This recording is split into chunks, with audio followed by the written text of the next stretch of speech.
just finished setting up this wooden over the toilet organizer, and I want to kind of talk about some of the things that I like about this and how it compares to the wooden, or not the wooden, the metal one that I have used. There are 3 of us living in this house, and the only cabinetry that we have storage in this bathroom is literally that tiny thing. So I needed something else for us, so I got this one. It has some space up here on the top, which will be nice. I can put some stuff here, and it's out of my son's way. It also has these doors that you're able to use. It has the shelves, you can put something here. It does end up having a toilet paper door, and I can't open it right now because Erin did our toilet paper, and I think I'm actually just gonna take the door off and use this as a regular shelf and not end up having toilet paper. And then it has 2 smaller shelves underneath. These do not have any backs on them, but this does up here. So these have backs on them. But one of the things that I really liked about this one is that this is sturdier than the other. Like, granted, I have used this wire rack and it has lasted me for like 7 years. So many different houses and apartments, probably 5 different moves. It has lasted forever. However, it is way skinnier. So in comparison, the wire rack is only the width of the doors. And I love having just that little bit extra here. Even if I didn't have this space underneath, I would still probably be okay. But I love how it has this added space. Also, it is going to get cluttered, I know.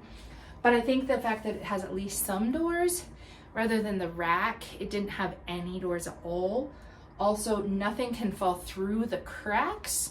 Whereas with this one, like, there's holes, obviously. Like, I had to use baskets and bins in order to get anything to stay without falling all over. So assembly took me about, I had a 2-year-old helper, so it took like an hour and a half. If it was just me, I could totally see it working for about 30 minutes. Highly recommend using a drill. I was able to get everything except for the little bottom shelves on the bottom by myself, and I probably could have gotten that had I not had a 2-year-old crawling over my lap. So assembly was okay.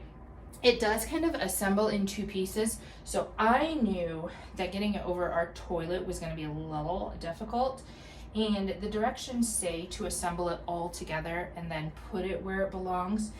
This back here is not nailed in right now.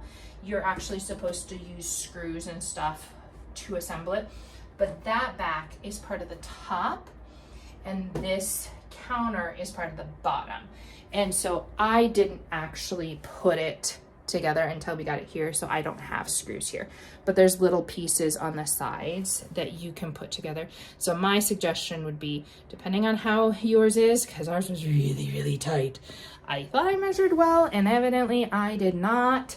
You might want to make sure that you measure between the top of this and your ledge, because it is so wedged in here that this toilet lid isn't actually sitting on correctly. It's a little cockeyed, which is a bummer, but it still works. It is not going anywhere. It is definitely stable, and it looks so much better than my other one.